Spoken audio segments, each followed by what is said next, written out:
conversar com vocês neste vídeo, torcedores do Fortaleza, torcedores do Leão, sobre o que está acontecendo com a equipe à luz do que foi mais um resultado de derrota no Campeonato Brasileiro. E pouco a pouco o Leão vai, né, descendo degraus aí na tabela do Brasileirão. Não consegue mais vencer. Pior que isso, não consegue fazer gols. E continua apresentando problemas defensivos graves, né? Tem muita coisa, evidentemente, aí que podemos colocar na conta de mais uma derrota, né? Olhar que é direcionado no PC para o que significa o jogador de futebol que foi importante e que é importante, de certa maneira, para o clube, né? O tal do agradecimento perpétuo a jogador de futebol, como se o jogador de futebol não recebesse todo mês um salário, como se um clube como o Fortaleza, né, também não fosse tão importante para um jogador de futebol, né? Porque aparentemente é como se o profissional se dedicasse a um clube qualquer, pequeno, sem nenhuma expressão, ganhando muito pouco ou nada, né, ou trabalhando de graça, na verdade, né, para um clube como o Fortaleza. E aí, evidentemente, que o agradecimento é algo muito natural. Só que não é bem assim. O Fortaleza é um clube grande, que paga bons salários para os jogadores que ali estão trabalhando, né? Eu me refiro basicamente, aí, neste caso específico, ao Tinga, né, que é complicado se livrar do jogador como Tinga, que ainda é ídolo de muitos torcedores do Fortaleza. É um jogador que foi muito importante em alguns momentos para o Fortaleza, mas tudo tem o seu tempo. E o tempo do Tinga no Fortaleza talvez já tenha acabado. Mas como é difícil se livrar de um jogador desse, em virtude de tudo que ele representa para o clube, por que não aproveitar a oportunidade quando houve a proposta pelo Tinga? Por que cobrir a proposta? Por que tentar valorizar um jogador e ficar com um jogador que não tem sido importante, que tem sido inclusive contraproducente para a equipe neste momento, que é o Tinga? Um jogador que tem falhado. Percebe quando eu falo que, embora o Fortaleza seja hoje um clube muito à frente de outros aqui no Brasil em termos de gestão, aí, quando eu falo, apesar disso, né, ainda não há a prática da excelência ou a busca da excelência na gestão no Fortaleza. Este é um problema com o que eu venho brigando há muito tempo, né, em críticas que eu faço há muito tempo, em encontros que tive muitas vezes com dirigentes do futebol brasileiro. Razão até porque eu não trabalho no clube hoje, também passa por isso, né? As críticas que eu faço, né? A tentativa de mostrar para eles que é muito importante buscar excelência na gestão, não se acomodar. E, sobretudo, não deixar com que o mosquitinho, né, o mosquito, aquele lá, da vaidade, né, dê as suas picadas. Porque ele é capaz de mudar a mentalidade até mesmo de pessoas muito boas, como pessoas mesmo, capazes, por exemplo, de ter um entendimento de alguns processos como poucos outros, né? E ao mesmo tempo de profissionais, né? Acho que esse profissional diferenciado, essa pessoa diferenciada, esses dois estão presentes no Marcelo Paes.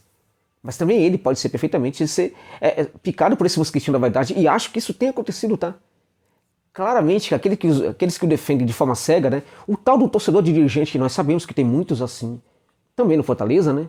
Muitos, tem gente aqui, inclusive tá me vendo agora, com raiva de mim, inclusive, porque eu tô falando isso.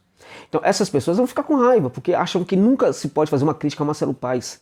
Essas pessoas não entendem que essa crítica pode construir o dirigente, pode melhorar o dirigente, que já é muito bom, mas ele pode ser melhorado, né? Mas as pessoas não aceitam isso. Ele errou no episódio do Tinga, porque deveria facilitar a saída do jogador. Porque a renovação é um processo importante no clube de futebol, pelo amor de Deus. Como é que gestores não entendem isso, gente? Renovação é muito importante. Renovação, reformulação. E a reformulação, ela precisa acontecer ainda que as coisas não estejam necessariamente ruins. Qual é o ponto aí? O ponto é, um ambiente. Você não pode deixar o peso se instaurar no ambiente. Você tem que deixar com que a leveza sempre esteja presente no ambiente. Então, alguns jogadores, quando estão há muito tempo lá, dependendo da maneira como eles pensam, concebem o clube, eles acabam gerando um certo peso no ambiente. É o caso do Tinga. E é o caso de alguns outros também. O Fortaleza precisa contratar realmente zagueiros, mas não vai ao mercado também porque tem um olhar, né, muito valorativo, né, sobre o Tinga e sobre outros zagueiros do elenco. E quando foi ao mercado buscar um zagueiro, esse zagueiro não recebe oportunidade, gente. O Chapo não recebe oportunidade. De novo, o Tinga foi mal, um avenida, um jogador muito mal. Mas continua lá sendo valorizado. O reserva dele, né, se mostrou ser um profissional ridículo no jogo da Sul-Americana, né, ao jogar muito mal, ao não aproveitar as oportunidades que recebe e também ao bancar um galinho de briga que quase, né, o levou a ser expulso da partida contra a equipe do Estudiantes de Mérida. Estou me referindo ao Dudu, que se mostra um jogador, né, pouco adaptável para ser, como perfil para ser jogador do Fortaleza, né? Infelizmente. E o Leão precisa do mercado. O que está acontecendo? Como é que dá para mudar esse tipo de coisa aí, né? Vamos tocar um pouco nesse assunto aí. Antes disso, permita-me só falar que este vídeo tem um patrocínio aqui de uma casa de aposta importante para o meu trabalho aqui também, que é a PagBet, tá? Para você que curte uma aposta esportiva, eu também sugiro aí a PagBet para você, porque ela chegou aqui no Brasil para democratizar o acesso às apostas, né? Você pode depositar a partir de R$1. Você cadastra-se lá, deposita R$1 apenas e já começa a jogar. Ah, mas eu não quero brincar mais. Você pode retirar também. É tudo via Pix, tanto o depósito como o saque, rapidamente na sua conta, sem nenhuma burocracia. O cadastro também é muito simples. E é uma casa de aposta que te dá o atendimento humanizado durante 24 horas por dia. Ah, eu me cadastro lá e de repente eu não gosto. Você pode rapidamente deixar de lado o seu cadastro. Você vai lá, cadastra, coloca lá R$1, R$2, só para você sentir a atmosfera, né? E de quebra vai dar uma força pro canal, porque quando você se cadastra e aí você faz um depósito, ainda que mínimo, você mostrou para ele que você tem um perfil de apostador interessante, e é por isso que eles patrocinam aqui o meu trabalho, né? Coloca lá R$1, sente a atmosfera, não gostou, sente o layout, curte o layout, não gostou, você, não quero brincar mais, você tira o seu valor e pronto, tá tudo muito bem. Mas eu tenho certeza que você vai curtir, você que gosta de uma aposta esportiva, evidentemente, tá bom? Então deixa o link aqui na descrição do vídeo, e também no comentário fixado, caso você queira conhecer a PagBet. E vamos lembrar sempre, né? É muito importante, ninguém pede para falar isso, mas eu vou falar isso para você. Se você realmente não curte uma aposta esportiva, deixa de lado a minha dica. Se você curte uma aposta esportiva, mas você se sente um apostador assim muito subjetivo, muito tal, deixa de lado a minha dica. A aposta não é para amador, tem que ter muita objetividade para apostar. E de cara, de quebra, eu falo para você sempre, tente não apostar no jogo da sua equipe, tá? Nunca aposte quando for o jogo da sua partida, porque isso vai interferir na sua opinião ali, na sua percepção do que pode ser. A aposta tem que ser, não pode ser torcida, tem que ser algo muito sério, muito objetivo. Mas se você curte uma aposta, se liga aí na dica da PagBet, beleza? Tá aqui no link, tá aqui o link nos comentários, no comentário fixado e também aqui na descrição do vídeo. Ok, vamos lá. Mais uma partida muito ruim do Fortaleza. Mais uma vez a gente viu o Fortaleza como um deserto de ideias. A gente olha para a formação inicial, percebemos que o Vojvoda está começando a ficar mais incomodado do que deveria não, né? Mais incomodado do que estava, né? E realmente ele precisa se incomodar com o que está acontecendo claramente e precisa mostrar ações, né, que resultem em reação da equipe dentro de campo. A formação da equipe mostrou uma equipe ali sem tanta velocidade, tentando trabalhar muito mais essa bola, né?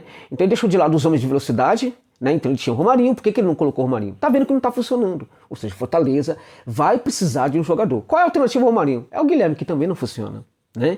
Fortaleza vai precisar ir ao mercado de fato para buscar esse jogador. Do lado esquerdo, do lado direito no caso, ele tinha no banco de reservas o Iago Pikachu. Por que ele não colocou o Pikachu? Porque não serve também. Não tem sido alternativa. Um jogador que realmente, até o momento, depois que voltou do Japão, não tem conseguido render. O Pikachu é outro jogador, né? Que vai ao encontro daquela minha tese, né? É muito importante tomar muito cuidado quando se volta ao passado para buscar uma solução lá. O Pikachu foi um jogador importante para Fortaleza. Ah, ele foi importante, vamos trazer de volta?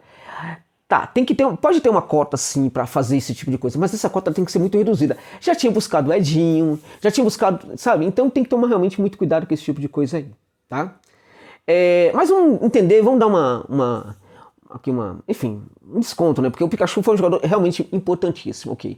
Então, por favor, não busquemos novamente. Júnior Santos também foi, né? Não busquemos outro jogador mais nesse sentido, nessa visita ao mercado. Um outro problema do Fortaleza, jogadores que não estão rendendo bem. Quando se contrata um jogador, existe sempre uma possibilidade de que ele não consiga entregar, né? Caso, por exemplo, do Dudu, que vinha de uma temporada muito boa e que não conseguiu entregar. Sempre há esse risco quando você contrata um jogador. Então, nesse caso, pelo amor de Deus, olhemos para o que o campo está desenhando sobre o jogador, está falando sobre o jogador. O que a temporada do jogador está falando, e não somente a temporada, mas as 2 temporadas, se possível. Eu vou até mais além, se for possível, investigar o perfil psicológico também do atleta. Por isso que eu falo, é necessário ter um clube de futebol, uma equipe ali de profissionais muito ampla para detectar, estudar tudo isso, gente. Encontrar soluções, encontrar jogadores, inclusive, no mercado aí. Jogadores como o Moisés da vida e outros, né? Então, se o jogador, quando ele está rendendo muito bem, já é complicado trazê-lo, né? Então, o que dizer então do jogador que está com rendimento ruim? Então parar com essa ideia de buscar um jogador ruim. E outra coisa, o Fortaleza só não contratou o Marinho porque não foi possível, porque o Fortaleza queria contratar o Marinho. E pelo amor de Deus, gente. O Marinho é extremamente, sabe, peladeiro. Mas não tá jogando nada, gente. Nada. No Santos já era assim depois que o São Paulo chegou.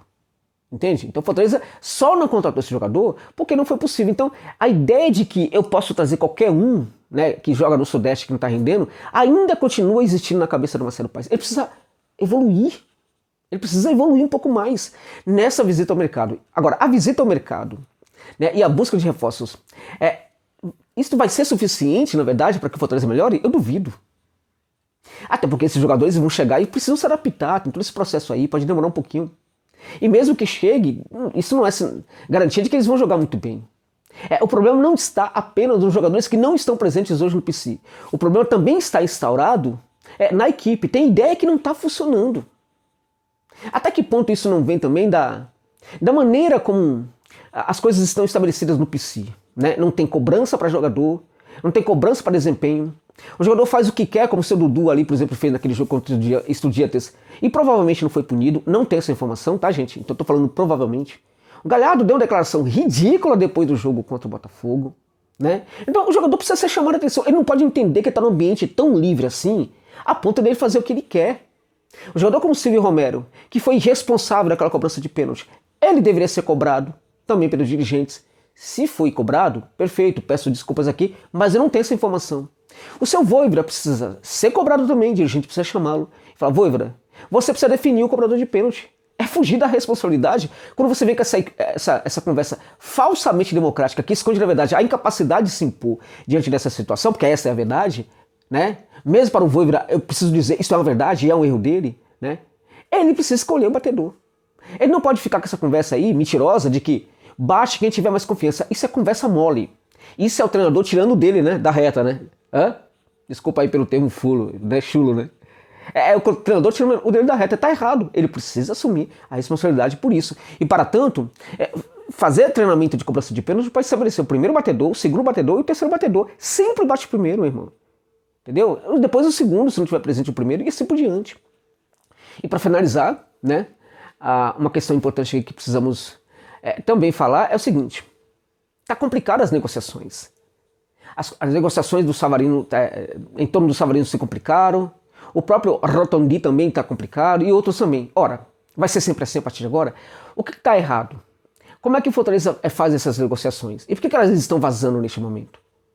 Será que não é o caso do Fortaleza mandar um emissário?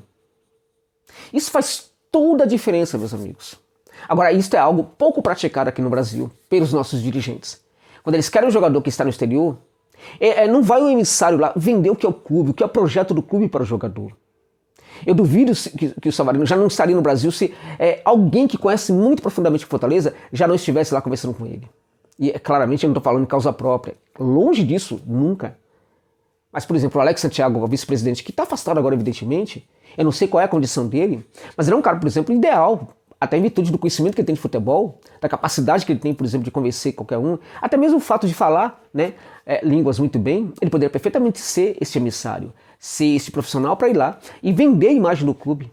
Poderia, inclusive, acompanhado de um outro ou de dois outros profissionais, mas o Alex poderia, por exemplo, capitanear aí essa ida ao local para convencer o jogador e até, de repente, conversar com os próprios dirigentes do clube em que ele joga. Acho que é por aí que o Fortaleza precisa fazer para melhorar essas questões aí complicadas das negociações que não estão andando no momento. Tá bom, gente? É isso. É isso.